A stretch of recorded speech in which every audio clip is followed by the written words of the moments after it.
little bit out of practice here. It's been so long since feels like it's been so long since I did any instruction. What? Device disconnected. Well, it appears to be connected. Let's try it again. Anyway, I'm feeling a bit out of practice, both with setting up the equipment and instructing, because it's been a long time since we've done any new instruction, but we're going to get back into the swing of it now. And you're probably thinking, okay, wait a second, you just said we're going to do new instruction and you're pulling up chapter 9. If you recall, we covered chapters 9 and 10 before the end of the semester, and then we had Christmas break, and then we were supposed to go into finals week. And I just felt like you were not prepared enough for the special journals to add that to the finals, to the final exam. And so therefore I did not include it on your final exam. But I feel like now that means we need a little bit of review. We're actually going to begin chapter 11 today. And in chapter 11 we learn how to post from special journals. I'm pausing a little bit here because I seem to have some people who are not paying much attention to me. And since we're doing some review and some new stuff, I really need full focus here. So anyway, we're going to learn how to post from the special journals. But I really, I'm standing in the shower this morning, as I tend to do, starting in the day in my head already. And I really feel like we would benefit from maybe going back and reviewing how to complete one of those journals before we learn how to post it. So first thing this morning, we're going to learn how to post from the purchases journal and the sales journal. But I'm going to back up and just do a few entries in a purchases journal, and I'm going back to paper to do this. We'll go to Applia in a minute, but I'm going back to paper to do this, and then when we're ready for to get started on chapter 11, we will go to Applia. But if you recall, the purchases journal is used for one transaction and one type of transaction only. Can anybody remember what that is? And again, I know it's been several weeks, probably 4 weeks since we've done this. Does anybody remember what types of transactions go in the purchases journal? Brandon? Buying merchandise on account. Anytime you purchase merchandise on account. So if you are purchasing merchandise to sell to your customers, and you are doing that on account, meaning your vendor is giving you 30 days to pay, you're not paying cash right up front, then the transaction goes in the purchases journal. If you're paying cash for it, it doesn't go in this journal. If you're buying anything other than merchandise on account, it doesn't go in this journal. If you're buying supplies on account, nope, not this journal. Only purchases of merchandise on account.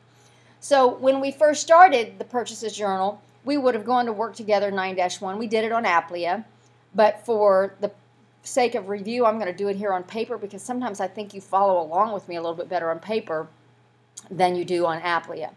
All right, so there's just 3 transactions. I'm not going to spend a ton of time in review.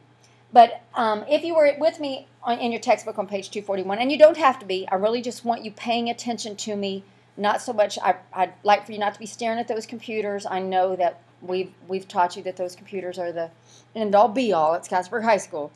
But there are times when it's beneficial to go back to paper. So just pay attention to me right now, since you don't have the paper forms. Patrick, that goes for you too. Shut that thing down, please, for a second. Just shut the lid.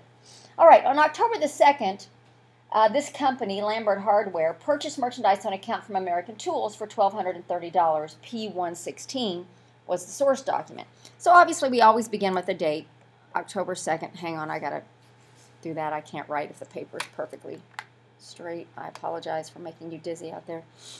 Is that focused up on the board? Okay.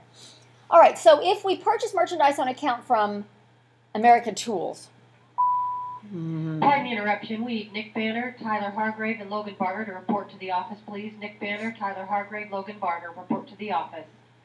if we purchase merchandise on account from American Tools, what do I need to write here under this account credited column? Does anybody remember?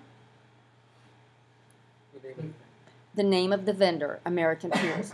Do I need to put accounts payable, American Tools? Why not?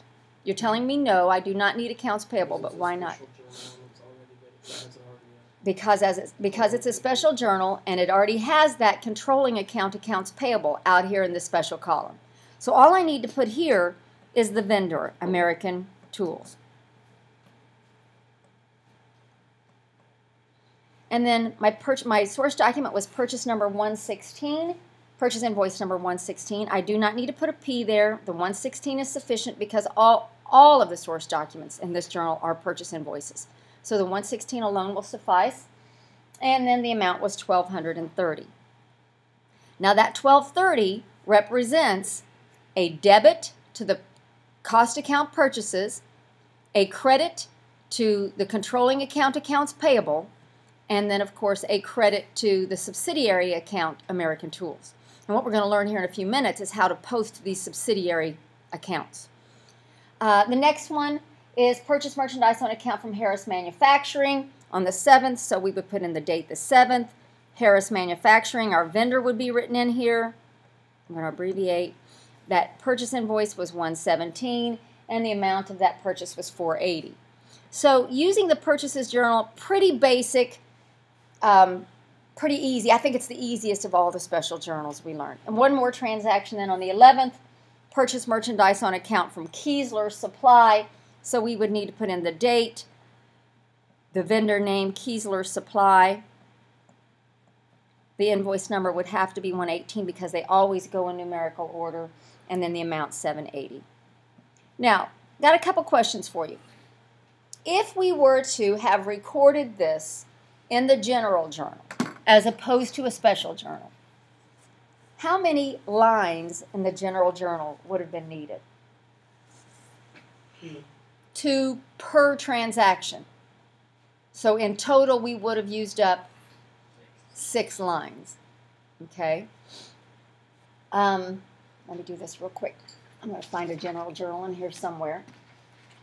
I'm just going to go to my, here we go, here's one.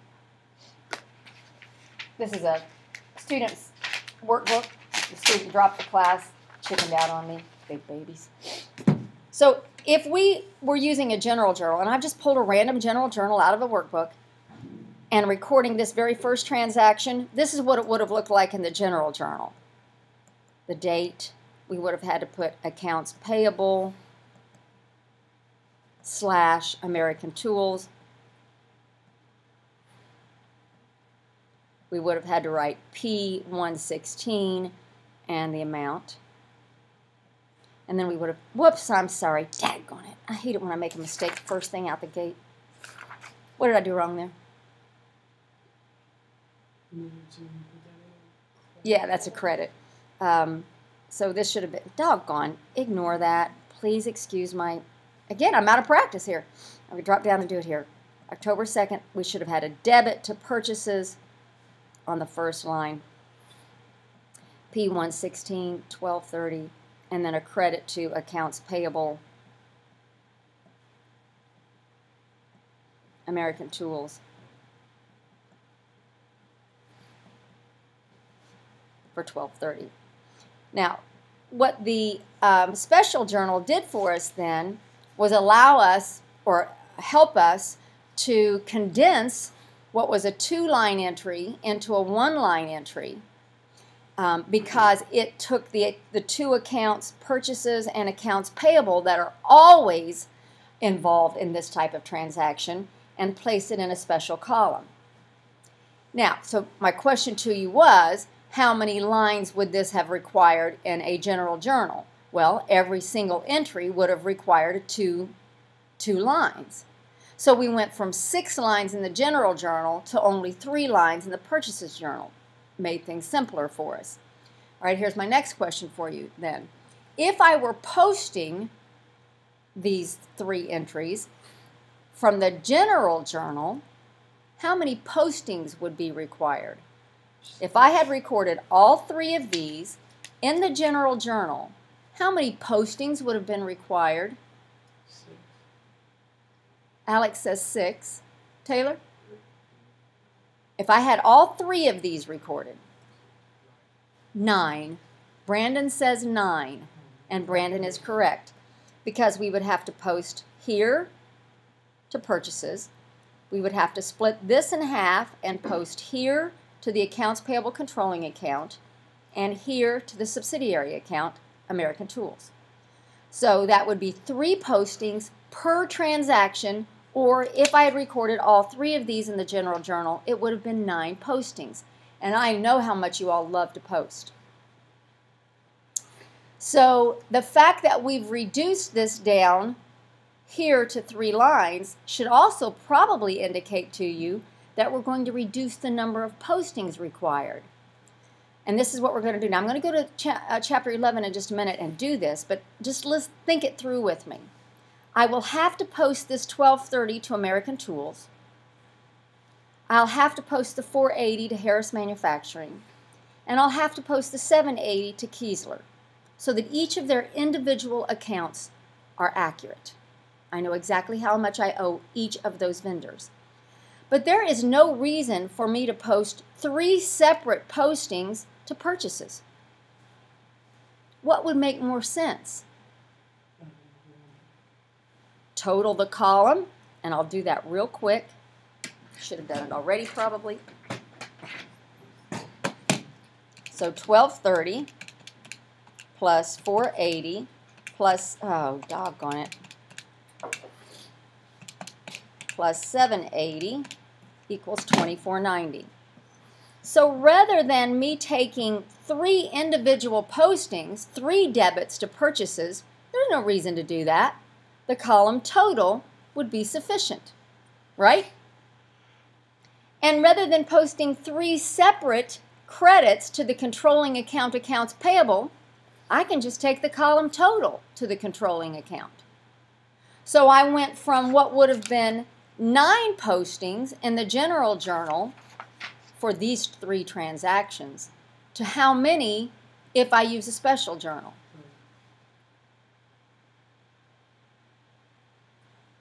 I'll post these 3, 1 to the purchases account, 1 to the controlling accounts payable account, 5. So I went from 9 postings to 5. So you should like the purchases journal. You should like all the special journals because it's going to significantly reduce the number of postings required in comparison to the general journal. Okay?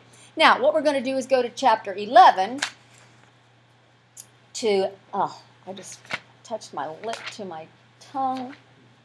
I mean, my finger to my tongue, and I've just put lotion on my hands. And that is really gross. So I'm going to go to chapter 11. If you'd think with lotion on my hands I would get the pages to turn, but no. And we're going to do the work together problem 11-1. So I'm going to get out of the document camera for a moment. And we're going to go out to Applia. I'm going to go to the course outline, and oh heavens, what do you think? Probably around 11:24? No? All right. It's in the week of 10/27. We're going to go to chapter 11-1, work together and on your own. We're going to do the work together. And click here to view the instructions in a separate window. And let me enlarge here. It says partial purchases, cash payments, and general journals for Graphics Incorporated are given below. Also given below are accounts payable ledger account forms for selected accounts and a blank form for a schedule of accounts payable. I'll talk to you about that when we get to it. Your instructor will guide you through the following examples. It says start a new page for an accounts payable ledger account for Regal Designs. The account number is 240 and the balance on October 1st of the current year is 877. So in other words, they want us to open a subsidiary ledger form for Regal Designs and carry forward the balance as of October 1st. So we're going to pretend that the previous ledger page was filled up and we had to start a new ledger page. So let's go back out to our problem, and here we need to find, which one was it, Regal? We need to find Regal, and they want us to just type in the vendor name, the vendor number, I forgot what that was, 240. I'm just going to look at my textbook. The date that we're doing this is October 1st. and we're just bringing the balance forward. So all you need to do is type the word balance. There is no post reference here. You can just put a check mark to indicate that this is not a number that's going to be posted. It's just we're just pretending that the previous ledger page was filled up, so we had to bring that balance forward to start a new ledger page. You all follow me on that? So we're not filling in a debit or credit here because this is not coming from a journal. We're just bringing forward the balance from the previous page. I believe it was 877, yes. All right, so back out to our instructions.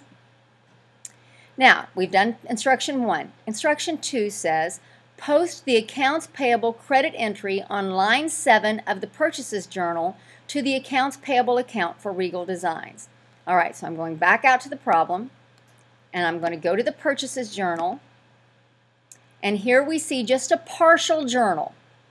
But what it's saying to you is that on the 19th, there was an entry in the purchases journal to Regal, and we're going to post that amount that we owe Regal from that specific transaction. Now, I will tell you, I honestly do not like teaching posting on Applia. I would much prefer to do this on paper.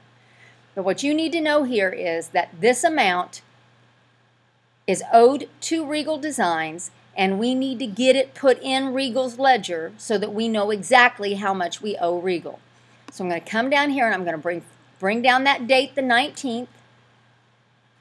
This is coming from the Purchases Journal, page 10. So in my post reference column, I need a P10. Now, this is a credit. Do you all understand that this 140320 is a credit to Regal? It tells you right here that this account is credited. So if you ever are like, what am I doing here, debit or credit? Just look, Regal Designs is credited. So in the credit column, I need to put that amount, $1403.20. Now I had a previous credit balance, and now I've put a credit entry. What will I do to find my new balance? Add them together. And that gives me $22.80.20. If I have a credit balance and a credit entry, I add. If I have a credit balance and it had been a debit entry, I would have subtracted. It's going to remain a credit balance because this is an accounts payable subsidiary account. And remember, accounts payable has a credit balance. So this needs to maintain a credit balance until we pay it off. Okay? Now I'm going to take that 240 vendor number and put it up here in the Purchases Journal post reference column to indicate that posting happened. Now, of course, there would have been a whole lot of other vendors in this journal, and we would have had to done the same thing for all of them. Okay? All right, back out to the instructions. And then you're going to see me. Now, it's now asking us to do some posting from a cash payments journal. Now, I didn't review the cash payments journal, but I'm going to switch back out for a moment to the camera.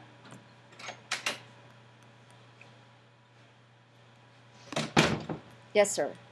I'll just ask you a quick question when you're done doing that. I am recording right now, so it may be several minutes.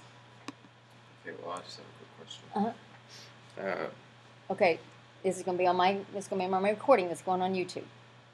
Oh wait, though. Go ahead. Yeah, this is going to get uploaded to YouTube. So, okay.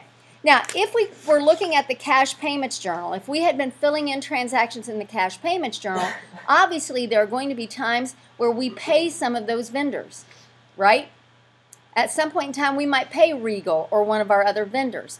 Those would get recorded here in the cash payments journal, and then we would have accounts payable debits. Credits when we owe them, debits when we actually pay them. So what they're going to ask us to do now is go to the cash payments journal and post only to any subsidiary accounts payable accounts, to any vendors. There are other transactions in here. We might have paid rent. We might have paid to buy some supplies. We might have paid cash for a number of reasons. But the only ones they want us to post right now are those that affect accounts payable. All right, are you following me with that? I really don't like this method. I really would prefer they gave us complete journals and say post them. That's what my preferred method is, and that's how I used to do it in the past. All right, so now back to Applia. And it says, post the accounts payable debit entry on line 15 of the cash payments journal to the accounts payable account for electrographic supply. All right, so back out here, and this time we need to pull up the cash payments journal. We are not posting this first entry. Why? Because it's not accounts payable. They want us only to post to those accounts that are vendors, accounts payable vendors. So I see that I've got one here, electrographic supply, and I'm going to post this debit. Notice it tells you this is an accounts payable debit down to electrographics ledger. So pull up the subsidiary ledger for electrographics. What date will I put in here? The 20th, because that's the date of the transaction in the journal. What will I put in post reference? Where am I getting this information? CP for cash payments journal 15. CP 15. Now, this is a debit. Tells you right here in the column heading, this is a debit of $776. So we'll place that in the debit column. What does that do to my balance? Zeroes it out. I don't know how for sure how they have you all do that. Is that what they do? Apparently.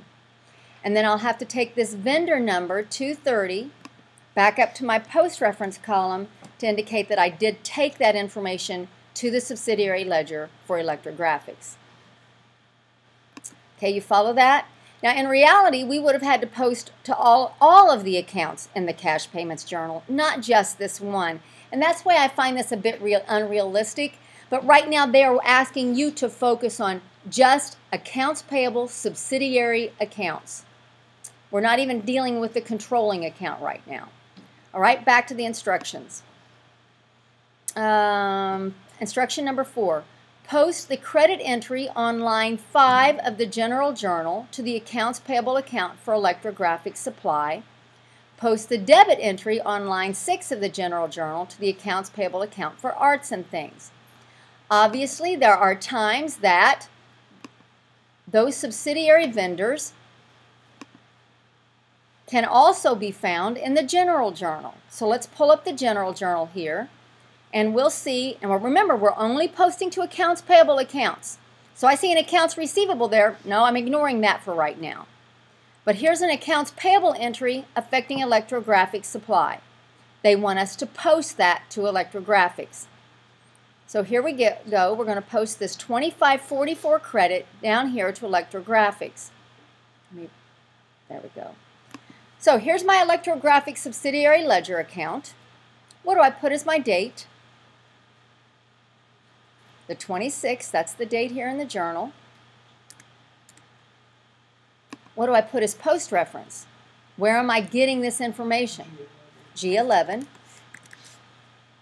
And this is a credit of $25.44. Now we had just previously paid off this vendor. Here we go again. We've bought more from them, so that zero balance now becomes what? $25.44. And then I'll have to take this vendor number 230 and put it on the bottom half of that post reference column. Not the top half. The top half will be for the controlling account, and we're not dealing with controlling accounts right now. We're only learning how to post to subsidiary accounts, which I find unrealistic. All right, next they want us to go to the next accounts payable entry, which is to arts and things. So we need to come down here and find the accounts, the subsidiary ledger for art and things. And we're going to post this entry on line 6. Now this is a debit to art and things. So what's the date that we'll use? 28th. What's my post reference? G11. This comes from General Journal, page 11. And this is a debit of $125. Which means I've got to do what to my balance? If I've got a credit balance and a debit entry, what will I do? subtract. So now my balance is $748. And then I'll take that vendor number 210 back up to the second part or second half, lower half of the post-reference column and the general journal. All right, back to the instructions. Instruction 5 says, prepare a schedule of accounts payable for Graphics Incorporated on General 31st of the current year for these selected accounts. Accounts payable balance in the general ledger is, and we'll come back to that in a second. All right. When we have subsidiary ledgers, at the end of the month, we will want to prepare what's called a schedule of accounts payable if we're talking about that account, or accounts receivable if we're talking about accounts receivable. We're focusing on accounts payable here. All a schedule does is list all of the vendors and what will be the total amount that we owe them. Okay? So here we go. Here's our little schedule form. On the top line, we put the name of our company, which is Graphics Incorporated. On the second line, the name of the form. This is a schedule of accounts payable. And on the third line, the date that it's prepared. And then we're just going to come in here and list all of our vendors in alphabetical order. Art and Things, Can Do Graphics, Electrographics, and we only include them if they have a balance. So Art and Things has a balance of $748. So I'm going to come in here and I'm going to put in Art and Things and its balance of $748. And then I'll go to my next subsidiary account, which is Can Do Graphics, and we do owe them money, so we're going to include them on our schedule and its balance of $986. And then we go back to our subsidiaries, find the next one, Electrographics, and we owe them money, so they're going to get included on the schedule, $25.44. And then back to our subsidiaries, Regal Designs, and we owe them money, so they're going to get included. If we had paid anybody off, if one of these had a zero balance, we wouldn't have to put them on the schedule. And we owe them $22.80.20. Now I'm ready to total my accounts payable. Just going to add up those four numbers. 748 plus 986 plus 2544 plus 2280.20. And I get 65.58.20. Now, think about this with me for a moment. I should be able to find this number somewhere else. Where else would that number be? If this is total accounts payable, where would that number also be seen? Think about it. These are just subsidiary accounts. They are a part of, pardon me, the accounts payable controlling account. These are all subsidiary accounts to one major account, accounts payable. Why do I have to maintain subsidiary ledgers? So that I know exactly how much I owe individual vendors. But I also want to know, what do I owe in total to vendors? Because if this number gets too hefty, we're going to have to think about, can we pay it off? Are we going too far into debt here? Could we maybe be paying cash for some of these things instead of running up accounts? So we want to know, we have to know specifically what we owe each individual vendor, but we also want to know, what do I owe in total? And so we maintain a controlling account, accounts payable. Now, they don't give us our controlling accounts, but they did tell us in the instructions that on October 31st of the current year, accounts payable balance is, controlling balance is 65.58.20. Now, in reality, I would just go look at the ledger. I would go look at the ledger for accounts payable and see if that number matches up. They didn't give us the controlling ledger, but they do tell us what the balance should be. Okay? So all we focused on here, and I don't like it, was posting from or posting to subsidiary accounts payable accounts. Now, I'm going to do this for a moment. Let's find your accounting daily agenda. You all would access it through My Big Canvas, but I've got it out here in my Google Drive. On Wednesday, introduce the process. Yes, I thought that's what I had. Your assignment is to do on your own 11-1. Now, I'm not assigning that in Applia because I'm not going to grade it, but I just want you to try it for practice. Okay? So you work on that now. I'm going to stop recording.